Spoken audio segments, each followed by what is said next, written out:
बहुत पुरानी बात है।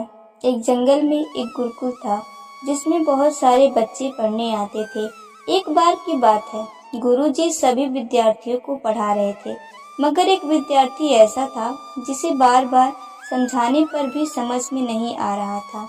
गुरुजी को बहुत तेज से गुस्सा आया और उन्होंने उस विद्यार्थी से कहा, जरा अपनी हथेली तो दिखाओ बेटा।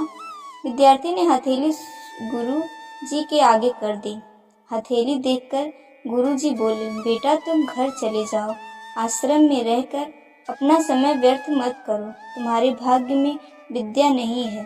शिष्य ने पूछा, क्यों गुरुजी? गुरुजी ने कहा, तुम्हारे हाथ में विद्या की रेखा नहीं है।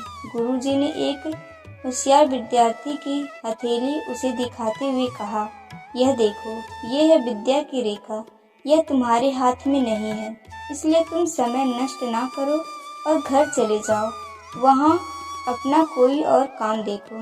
यह सुनने के बाद उस विद्यार्थी ने अपने जेब से एक चाकू निकाला, जिसका प्रयोग वह रोज सुबह अपने दातून काटने के लिए करता था। उस चाकू से उसने अपने हाथ में एक गहरी लकीर बना दी। हाथ में खून बहने लगा। तब वह गुरुजी से बोला, मैंने अपने हाथ में विद्या की रेखा बना ली है गुरुजी। यह देखकर गुरुजी द्रवित हो गए और उन्होंने उस विद्यार्थी को गले से लगा लिया। गुरुजी बोले, बेटा तुम्हें विद्या सीखने से कोई ताकत नहीं रोक सकती। दृढ़ निश्चय और परिश्रम हाथ की रेखाओं को ही बदल देती है। दोस्तों, वह विद्यार्थी आगे चलकर महर्षि पाणिनि के नाम से प्रसिद्ध हुए, जिसे विश्व प्रसिद्ध व्याकरण अष्टाध्यायी की रचना की है।